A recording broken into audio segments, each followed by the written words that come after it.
Morning 4 AM - 9 AM வரைக்கும். 77 ரூபா order. Sir ரேபிடோவா? அப்படியே ஓட்டிட்டு போயிட்டே இருக்கேன். என் மண்டையில கப்புன்னு ஒரு விஷயம் வருது. என்னடா அது 20 கிலோமீட்டர் ஆர்டர் அக்செப்ட் பண்ணிட்டேங்க. அங்கே போனதுக்கு அப்புறம் தான் தெரியுது அவங்க வந்து ஒரு கேர்ள். எல்லாருக்கும் வணக்கம் உறவுகளே, நான் தான் மகேஷ் பேசுகிறேன் and welcome back to my new video. So இன்றைக்கி இந்த வீடியோ மெயினாக அதை பற்றி இருக்க போகுது அப்படின்னா, மார்னிங் 4 AM - 9 AM வரைக்கும் அந்த 5 ஹவர் நம்ம நான் ஸ்டாப்பாக இன்றைக்கி வந்து நம்ம ரேபிடோ பைக் டாக்ஸி ஓட்ட போகிறோம். எவ்வளோ சம்பாதிக்கிறோன்னு சொல்லி பார்க்கலாம். ஸோ இந்த 5 ஹவரில் 800 ரூபாய் சம்பாதிக்க முடியுதா அப்படின்னு சொல்லி என் மனசுக்குள்ள ஒரு சின்ன எய்ம் வச்சு ஓட்டியிருப்பேன். சம்பாரிச்சமா இல்லையான்னு சொல்லி நீங்களே பாருங்கள். அண்ட் தென் வந்து போன வீடியோஸ் நம்ம ரேபிடோ வீடியோஸ் போட்டோம் இல்லையா, அந்த வீடியோஸ் கீழே நம்ம சேனலில் பார்க்குறவங்க ரேபிடோ பற்றி நிறைய டவுட்ஸ்லாம் கேட்டிருப்பாங்க இல்லையா, அந்த டவுட்ஸை பற்றியும் நம்ம இந்த வீடியோஸில் வந்து சால்வ் பண்ண போகிறோம். அப்புறம் நம்ம சேனலில் புதுசாக பார்க்குறவங்க நம்ம இந்த மாதிரி எல்லா டெலிவரியை பற்றி நம்ம சேனலில் வீடியோவாக போடுவோம். ஸோ அதனால் கண்டிப்பாக சப்ஸ்கிரைப் பண்ணிக்கோங்க.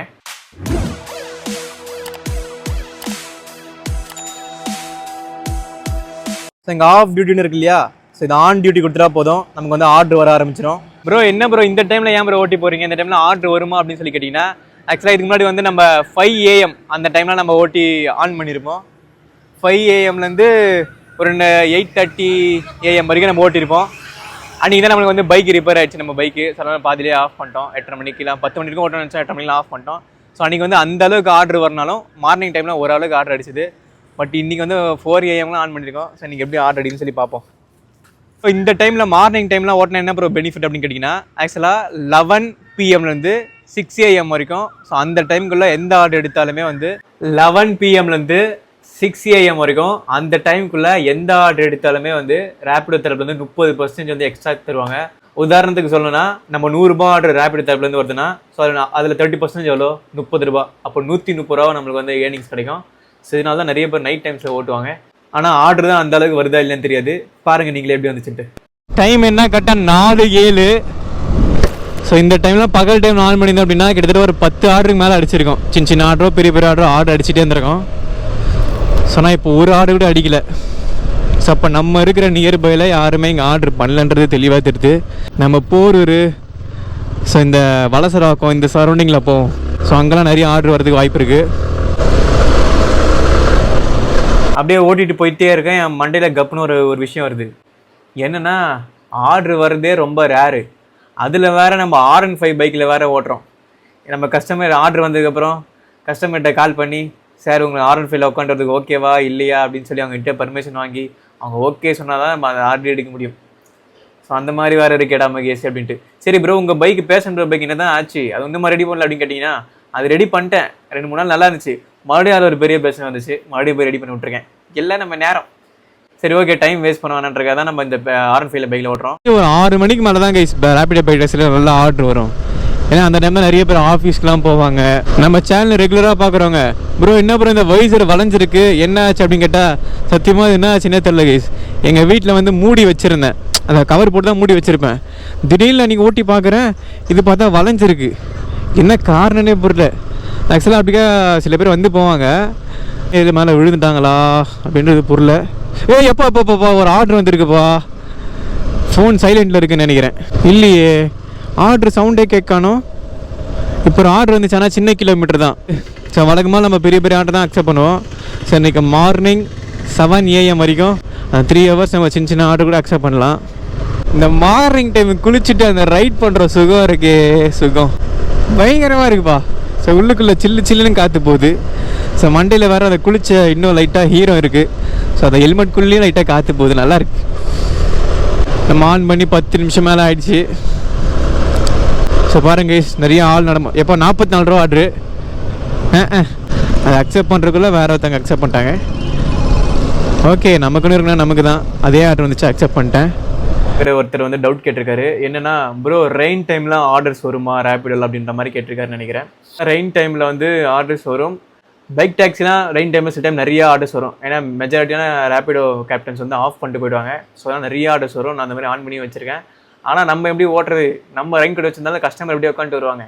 மேபி அவங்க கால் பண்ணி, ப்ரோ எனக்கு ரயிலில் வந்தாலும் நான் ரயிலில் நினைச்சாலும் பரவாயில்ல என்னை வீட்டில் கொண்டு போய் விட்டுருங்க ப்ரோன்னு சொல்லி சில பேர் கேட்பாங்க. எனக்கு அந்த மாதிரி ஒரு நாள் கேட்டாங்க போன விஷயம் ஓட்டும் பொழுது. ஸோ அந்த மாதிரி நம்ம கஸ்டமர்கிட்ட பேசி கொண்டு போய் விடலாம். பட் மெஜாரிட்டி நம்ம ரைன் டைமில் ஓட்டுறது கொஞ்சம் கஷ்டம் தான். ஃபுட் ஆர்டர்ஸ்லாம் வருமா அப்படின்னு சொல்லி கேட்டிங்க அப்படின்னா ஃபுட் ஆர்டர்ஸ் பார்சல் ஆர்டர்ஸ்லாம் நைட் டைமில் வரும். அதுக்குண்டான மாதிரி சில சர்ஜிங் போடுவாங்க. அது எல்லா டைம்லையும் போட மாட்டாங்க, ஒரு சில டைம் சர்ஜிங் போடுவாங்க. ஸோ ₹20 எக்ஸ்ட்ரா அந்த மாதிரிலாம் போடுவாங்க ஒரு ஆர்டருக்கும். அண்ட் பிரதீப்னு ஒரு ப்ரோ தான். ஸோ அவர்கிட்ட கால் பண்ணி கேட்டே போயிடலாம், சார் இந்த மாதிரி உங்களுக்கு R15 பைக்கில் உட்காரதுக்கு ஓகேவா அப்படின்ட்டு. R15 பைக் தான் வச்சிருக்கேன், அதில் உட்காந்துட்டு வரது ஓகேவா? ஓகே ப்ரோ, ஆர்டர் மட்டும் கேன்சல் பண்ணுங்க, பக்கத்தில் தான் இருக்க வந்துட்டு இருக்கேன். அப்புறம் ரேபிடோ பைக் டேக்ஸில் எப்படி வேலை செய்யுது, எப்படி ஆர்டர் பிக்கப் பண்ணுறது, எப்படி ட்ராப் பண்ணுறது, ஸோ இந்த மாதிரி நிறைய விஷயங்கள் நம்ம சேனலில் போட்டிருப்போம் வீடியோவாக. ஸோ பார்க்கணும்னு நினைக்கிறவங்க நான் லிங்க் வந்து டிஸ்கிரிப்ஷனில் கொடுக்குறேன், பார்க்கணும்னு நினைக்கிறவங்க பாருங்கள். பிக்கப்பே வந்து 1.6 கிலோமீட்டர்ஸ் போகுது. அப்புறம் ஒன்ஸ் அகெயின் நான் எல்லா வீடியோஸும் சொல்கிறது தான், இந்த மாதிரி ஸ்போர்ட்ஸ் பைக்கெலாம் டெலிவரி ஜாப்ஸுக்கு செட்டே ஆகாது. ஸோ நல்ல மைலேஜ் கொடுக்குற பைக்ஸ் தான் செட் ஆகுன்னு தெரிஞ்சுக்கோங்க. அது பைக் டேக்ஸியாக இருந்தாலும் சரி, டெலிவரி ஜாப்ஸுக்காக இருந்தாலும் சரி. என்றைக்குனா ஒரு நாளைலாம் ஓகே, லாங்காக ஒரு ரைடு போனால் நல்லாயிருக்கும். ஒரு ₹250 ₹300 ஆர்டர் அது மாதிரிலாம். ஏன்னா ஒரே வாட்டி கஸ்டமர்கிட்ட கால் பண்ணி கேட்கலாம், சார் உங்கள் R15 உட்காந்து வரதுக்கு ஓகேவா அப்படின்ட்டு. அவர் ஓகேன்னு சொல்லிட்டாருன்னா ஜாலியாக நம்ம ரைடு போயிட்டு வரலாம். நிமிஷம் நல்லாவே கிடைக்கும். பார்க்கலாம் அந்த மாதிரி இந்த ஆர்டர் கொடுத்து முடிச்சதுக்கப்புறம் என்ன ஆர்டர் வருது அப்படின்ட்டு. Sir ரேபிடோவா sir? ஓடிபி சொல்லுங்கள். இல்லைங்க சார். சார் இதுக்கு முன்னாடி நீங்கள் ரேபிடோ பைக் டேக்ஸில் ஓட்டும் போது இந்த மாதிரி R15 வந்து பிக்கப் பண்ணியிருக்காங்களா உங்களை? இல்லையா?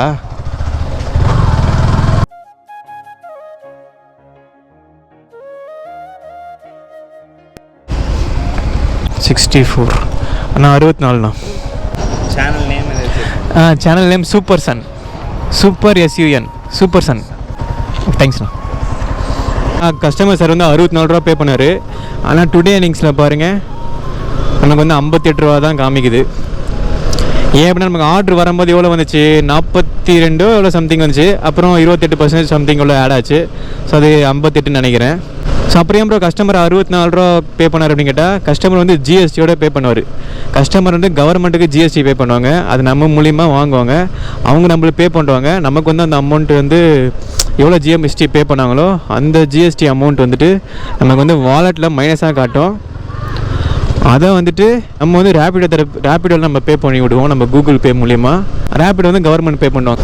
சொன்னால் அந்த 64 நம்ம கைக்கு வராது, ₹58 தான் நம்ம கைக்கு வரும். மிச்சம் வந்துட்டு ₹6 வந்து GST போயிடும். அது கஸ்டமர் பே பண்ணாங்க, நம்ம பே பண்ண வேண்டியது கிடையாது.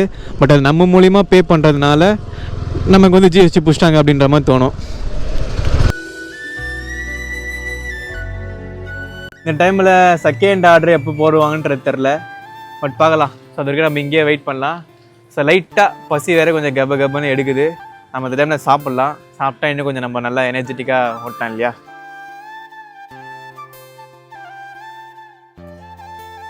அப்புறம் முன்னாடி நான் ரேபிடோ போட்ட வீடியோஸில் ஒருத்தர் கமெண்ட்ஸ் பண்ணியிருந்தாரு, நான் பாதாம் முந்திரிலாம் சாப்பிட்றது வச்சுட்டு, என்னென்னா டேய் ரேபிடோ ஓட்டுற என்னடா பாதாம் முந்திரிலாம் சாப்பிட்ற, மூடிட்டு இட்லி இந்த மாதிரி வாங்கி சாப்பிட்ற அப்படின்னாரு. ஒரு ரேட் அதிகம், இதெல்லாம் நல்லா ரேபிடோ ஓட்டுறவர் சாப்பிட்றாரு அப்படின்னு சொல்லி சில பேர் நினச்சி கேட்குறான்னு நினைக்கிறேன். ஆக்சுவலாக நம்ம எவ்வளோ ஆர்டர் பண்ணுறோம் நம்ம எதான் தெரியும். ஸோ அதனால் கடவுள் நீங்கள் நம்ம கொஞ்சம் நல்லாவே ஏர்னிங்ஸ் வர மாதிரி நிறைய வழிகளில் பண்ணியிருக்காரு. ஸோ ஆர்டர் பண்ணிகிட்டே இருங்க, காசு ஆட்டோமேட்டிக்காக வரும். ஆனால் உங்களுக்கு பிடிச்ச துறையில் பண்ணுங்கள். அதே மாதிரி ஆடாகவும் ஸ்மார்ட்டாகவும் ஒர்க் பண்ணுங்கள். எல்லாருக்கும் ஆல் தி பெஸ்ட். ஸோ அதனால் யார் வேணால் இந்த பாதாம் முதிரிலாம் சாப்பிட்லாம். இதை சாப்பிட்றதுக்கு இப்போ பணக்காரனாக தான் சாப்பிட முடியுமாண்ணே. இன்னும் ஆர்டர் போடல, பார்க்கலாம் எப்போ செகண்ட் ஆர்டர் ரிசீவ் ஆகுது அப்படின்ட்டு. ஸோ இங்கே ஒரு 10 நிமிஷம் மேலே டைம் ஸ்பெண்ட் பண்ணியிருப்போம். ஸோ நல்லா கொஞ்சம் வயிறு ஃபுல்லாக சாப்பிட்டாச்சு. வா என் வெள்ள நிலவே உன் கூட வரவே என் நெஞ்சுக்குள்ள ஆசை புள்ள. ரேபிடோ ஓட்டவங்களுக்கு கொஞ்சம் ஏர்னிங்ஸ் அதிகம் பார்த்துட்டு தான் கொடுத்துருக்காங்க. எப்பா ஒரு 4 கிலோமீட்டர் ஆர்டர் வந்துச்சு, ஆர்டர் அடிச்சுட்டு என் காதில் கேட்கல, அதுக்குள்ளே வந்து வேறு ஒருத்தவங்க அக்செப்ட் பண்ணிட்டாங்க. சார் நான் வந்து R15 பைக் தான் வச்சுருக்கேன், அதில் உட்காந்துட்டு ஓகேவா? ஆமாம் சார். சரி ஓகே. 77 ஆர்டர் கையை பக்கத்துலேயே வச்சுருக்கணும்னு நினைக்கிறேன். இது வந்து ஒரு ஸ்கூட்டி ஆர்டர் ஆச்சு. ஸோ இருங்க அக்செப்ட் பண்ணிட்டோம். விஜய்னு ஒரு ப்ரோ தான், அவர்கிட்ட கால் பண்ணி கேட்டுரும். கஸ்டமர் என்ன சொல்கிறாருன்னா ஓகே அப்படின்ற மாதிரி தான் சொல்கிறாரு. அவர் வந்து லக்கேஜ் எடுத்துகிட்டு போகணும் அப்படின்ற மாதிரி சொல்கிறாரு, அதனால தான் ஸ்கூட்டி ஆர்டர் போட்டேன் அப்படின்ட்டு. சரி ஓகே வாங்க அப்படின்ற மாதிரி சொல்லிட்டாரு. அப்புறம் ரேபிடோவா லக்கேஜ் கூட நான் இங்கே வைக்க முடியுதா பார்க்குறேன். Okay done. சரி ஓடிபி சொல்லுங்கள். குட்டி புலி குட்டம் வெட்ட வெளியாட்டம் பல்லே பல்லே பட்டுக்காட்டம். அதுக்கப்புறம் 142 ஏதோ சம்திங் ஒரு ஆர்டர் வந்துச்சு. அதை அக்செப்டும் பண்ணிட்டேன். எப்பா ஜாலியாக ஆகிடுச்சு அப்படின்னு சொல்லி அக்செப்ட் பண்ணிவிட்டு அப்புறம் கஸ்டமர் கால் பண்ணி சொல்கிறேன், அவங்களுக்கு வந்து ஆன் ஃபீல்டில் உட்காந்து வரதுக்கு இன்ட்ரெஸ்ட் இல்லையா. நான் நினச்சேன், பயந்துகிட்டே இருந்தேன், அச்சோ இந்த மாதிரி ஆர்டர் வரதே பெரிய விஷயம், இந்த டைமில் கஸ்டமர் வேறு ஒத்துக்க மாட்டாங்க அப்படின்னு யோசித்தேன். அதே மாதிரி அவங்க ஒத்துக்கல. சரி ஓகே போனால் போதுன்னு விட்டுட்டேன். ஸோ அதுக்கப்புறம் பார்க்குறேன் சுத்தமாக ஆர்டரே வரல ஒரு 25 நிமிஷத்துக்கு. ஐ திங்க் கஸ்டமர் ரேட்டிங் ஏதோ கம்மியாக கொடுத்தாங்களா என்னன்றது சம்திங் தெரில, இல்லை உண்மையாக ஆர்டர் வரலையன்றது தெரில. சுத்தமாக அதுக்கப்புறம் ஆர்டரே வரல. ஓகே டைம் என்னென்னா கரெக்டாக 5:30 ஆகிடுச்சு. பார்த்தீங்களா பேடு பர்ஃபார்மன்ஸ் அப்படின்ற மாதிரி காட்டுது. ஸோ அதனால் கூட ஆர்டர் வராமல் கூட இருக்கலாமான்னு எனக்கு சந்தேகமாக இருக்குது. ஆனால் அந்த மாதிரிலாம் பகல் டைமில் எனக்கு இந்த மாதிரிலாம் பேட் பர்ஃபார்மன்ஸ் தான் காட்டியிருக்கு. ஆனால் பகல் டைமில் பயங்கரமாகவே ஆர்டர்லாம் அடிச்சிருக்கு. அப்படியே பொறுமையாக போயிட்டே இருக்கிறேன். சுத்தமாக ஒரு ஆர்டர் கூட அடிக்கலப்பா. நெட்டெல்லாம் வருதா இருங்க, ஆஃப் பண்ணி போடுவோம். ஆல்ரெடி ஒரு வாட்டி ஆஃப் பண்ணி போட்டேன், நெட்டெல்லாம் வருது நல்லாவே. ஸோ இந்த டைமில் வந்து ஒரு ஸ்கூட்டி ஆர்டர் ஒன்று வந்துச்சு, அக்செப்ட் பண்ணிட்டேன். இப்போ தான் பாரு இங்கே போகுது.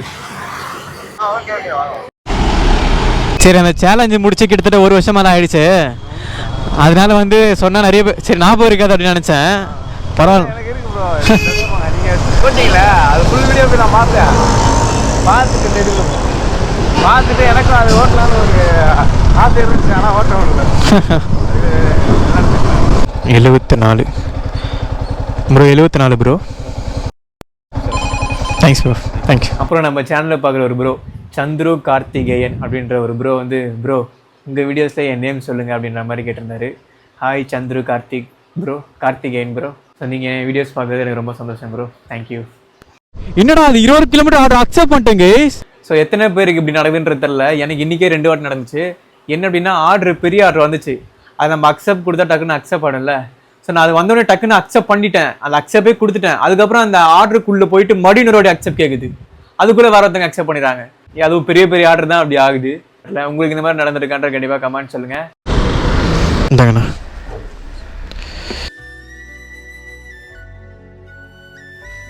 97 ப்ரோ. சின்ன சின்ன ஆர்டர் தான் கைஸ் அடிச்சுட்டு இருக்கு. பார்த்துட்டேன் பாருங்க. அங்கே கேரளாவில் யாரு ப்ரோ பெரிய ஸ்டாரு? ஓகே ஓகே ஓகே, அவங்க 2 பேரும் தான் கிளாஷ் மாதிரி போவோம், கொஞ்சம் மேலே கீழே. அண்ட் தென் அதுக்கப்புறம் வந்து okay okay okay okay okay. அப்புறம் லாஸ்ட்டாக போட்ட வீடியோஸில் ரேப்பிடோ பற்றி நிறைய டவுட்ஸ்லாம் நிறைய பேர் கேட்டிருக்காங்க. ஆனால் ஆல்ரெடி நம்ம சேனலில் Rapido bike taxi A to Z doubt explain சொல்லி ஒரு வீடியோ போட்டிருப்பேன். அந்த வீடியோஸ்லேயே ஆல்மோஸ்ட் நிறைய டவுட்ஸ் அதிலே சொல்லியிருப்பேன். அப்புறம் ரேப்பிடோ பைக் டாக்ஸில் எப்படி வேலை செய்யுதுன்னு ஒரு வீடியோ போட்டிருப்பேன். அந்த வீடியோஸில் நிறைய அவங்க கேட்ட டவுட்ஸ்லாம் சொல்லியிருப்பேன். ஸோ அதனால் நிறைய பேர் டவுட்ஸ்லாம் கேட்டிருக்கீங்க. ஆல்ரெடி அதை பற்றிலாம் நம்ம சேனலில் வீடியோவாக போட்டிருக்கோம். ஸோ செக் பண்ணி பாருங்கள் பார்க்காதவங்க. இப்போ என்னடா சில்லு காத்தடிக்குதுன்னு பார்த்தேன் இந்த ஏரியாவில். பார்த்தா பக்கத்துலேயே பீச்சு கைஸுங்க. சரிங்க வந்துட்டு லொக்கேஷனு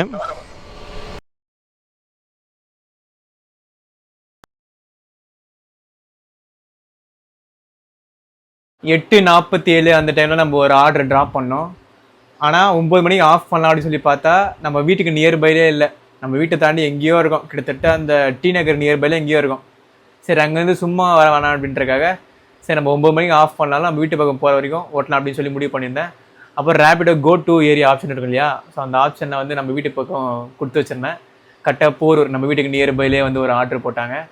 ஸோ அதை ட்ராப் பண்ணிவிட்டு ஆஃப் பண்ணுறது கரெக்டாக 9:30 மணிக்கு கரெக்டாக ஷார்ப்பாக ஆஃப் பண்ணோம். லாஸ்ட்டாக ஒரு ஆர்டர் வந்துச்சு. அது வந்து ஒரு கேர்ள், ஒரு மேமை தான் போய் நம்ம ட்ராப் பண்ணோம். நான் வந்து பிக்கப் பண்ணும்போது அவங்களுக்கு கால் பண்ணேன்.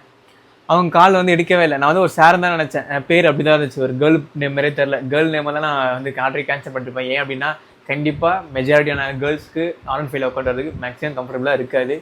ஸோ நான் கேன்சல் பண்ணுறேன். ஆனால் ஒரு பாய் பேராக இருந்துச்சுன்றக்காக கால் பண்ணி சொல்லலாம், சரி ஒரு சார் தான் நம்ம கேட்கலாம் அப்படின்னு சொல்லி கால் பண்ணேன். அப்புறம் பார்த்தா அவர் கால் எடுக்கவே இல்லை. அதுக்கப்புறம் மெசேஜ் அனுப்பிச்சிட்டாரு, நான் இங்கே வெயிட் பண்ணிட்டு இருக்கேன்ப்பா, வரீங்க சீக்கிரமாக வரீங்களா கொஞ்சம் அப்படின்ற மாதிரி மெசேஜ் பண்ணாரு. நான் கால் பண்ணேன், சார் இந்த மாதிரி R15 வரவங்க ஓகேவா, அதை தான் கால் பண்ணி நீங்கள் அட்டென்ட் பண்ணல அப்படின்ற மாதிரி சொன்னேன். சரி ஓகேப்பா எனக்கு ஏறதுக்கு கூட ஹெல்ப் பண்ணுறீங்களா அப்படின்ற மாதிரி சொன்னாங்க. சரி ஓகே சார் அப்படின்னு சொல்லிட்டு நான் அங்கே போனேன். ஸோ அங்கே போனதுக்கப்புறம் தான் தெரியுது அவங்க வந்து ஒரு கேர்ள். ஸோ அதுக்கப்புறம் அந்த அக்கா பின்னாடி உட்காந்துட்டு கம்ஃபர்டபுளாக தான் வந்தாங்க. ஓகே நீ கரெக்டாக 4 AM - 9 AM அந்த 5 ஹவருக்குள்ளே நம்ம 800 ரூபா சம்பாதிக்கணும்னு நினச்சேன் இல்லையா. ஆனால் நம்மளால் 800 ரூபா சம்பாதிக்க முடியல. எவ்வளோ தெரியுமா சம்பாதிச்சிருந்தோம், 561 ரூபாய் தான் நம்ம சம்பாதிச்சிருந்தோம். 800 ரூபா நமக்கு வரல. இந்த 9:30 மணி வரைக்கும் நம்ம எவ்வளோ சம்பாதிச்சிருந்தோம் அப்படின்னா 645 ரூபா. டோட்டலாக நீங்கள் 8 ஆர்டர் பார்த்துருக்கோம். அப்புறம் டிப்ஸே நீ கொஞ்சம் நல்லா வந்துச்சுப்பா, பரவாயில்ல. நீங்கள் நிறைய பேர் ரவுண்டாக டிப்ஸ் பே பண்ணிட்டு போனாங்க. நீ டோட்டலாக 61 ரூபாய் டிப்ஸ் கிடைச்சிது. அப்புறம் நீங்கள் எத்தனை கிலோமீட்டர் ஓட்டணுன்னு நான் பெருசாக நோட் பண்ணல. பட் இருந்தாலுமே நீங்கள் அதிகபட்சமாக நம்ம வண்டியில் பெட்ரோல் வந்து 180 போயிருக்கோம். அதுக்கு மேலே போகிறதுக்கு வாய்ப்பே இல்லை. ஓகே, டோட்டலாக நீங்கள் 5 ஹவர் நம்ம லாகிலேருந்து 526 ரூபாய் நம்ம ப்ராஃபிட் கிடைச்சிருக்கு. அப்புறம் இந்த வீடியோஸ் நான் தெளிவாக சொல்ல நினச்சதுன்னா, அந்த மார்னிங் அந்த 4 AM அந்த 6 AM அந்த 2 ஹவருக்கு இல்லையா, அந்த டைம் வந்து பெருசாக பயங்கரமாக அந்த பகல் டைமில் வர மாதிரி ஆர்டர் வர்றது கிடையாது. ரொம்ப ரேரு தான் ஆர்டர் வருது. அப்படி வந்தாலும் நம்ம பசங்க வந்து ஃபோனை கையிலேயே வச்சுருக்காங்க, டக்குன்னு அக்செப்ட் பண்ணிடுறாங்க. ரொம்ப கம்மி தான் வருதுன்றது தெரிஞ்சுக்கோங்க. ஆனால் 6 மணிலேருந்து 7 மணி வரைக்கும் ஓரளவுக்கு பரவாயில்ல. அப்புறம் 7 மணிக்கு மேலே நல்லாவே ஆர்டர் வர ஆரம்பிச்சிது. இதே டெய்லி இந்த டைமில் ஓட்டணும் அப்படின்னா ஒரு 600 ரூபாயிலேருந்து ஒரு 800 ரூபாய்க்குள்ள சம்பாதிக்கலான்றது தெரியுது. ஸோ அதுவும் நான் ஓட்டுறது வந்து சென்னை. ஸோ மற்ற ஊருக்கு எப்படின்றது தெரில, பட் சென்னையில் எப்படி தான் இருக்குன்றது தெரிஞ்சுக்கோங்க. அதுவும் இப்போ ஜூலை மாதம் 2026 எப்படி இருக்குது, மேபி ஃபியூச்சரில் ஆர்டர்ஸ் கம்மியும் பண்ணலாம், இதோட அதிகமாக கொண்டு வரலான்றது தெரிஞ்சுக்கோங்க. அப்புறம் ப்ரோ கமிஷன்லாம் பிடிக்கலையா அப்படின்னு சொல்லி கேட்டிங்கன்னா, நான் வந்து சப்ஸ்கிரிப்ஷன் பிளான் போட்டிருக்கேன். அதனால் நமக்கு கமிஷன்லாம் பிடிக்க மாட்டாங்க. அப்போ ஜிஎஸ்டி ப்ரோ அப்படின்னு கேட்டால் அந்த டுடே நிங்ஸ் காட்டுதில்ல, அதெல்லாம் ஜிஎஸ்டிலாம் மைனஸ் ஆகிடும், அந்த டுடே நிங்ஸில் காட்டுது. ஓகே, கண்டிப்பாக உங்கள் எல்லாருக்கும் இந்த வீடியோ பிடிச்சிருக்குன்னு நினைக்கிறேன். இந்த வீடியோ உங்களுக்கு பிடிச்சிருந்தா லைக் பண்ணுங்கள், ஷேர் பண்ணுங்கள், சப்ஸ்கிரைப் பண்ணிக்கோங்க. அடுத்த வீடியோவில் வந்து சந்திக்கிறேன். பை.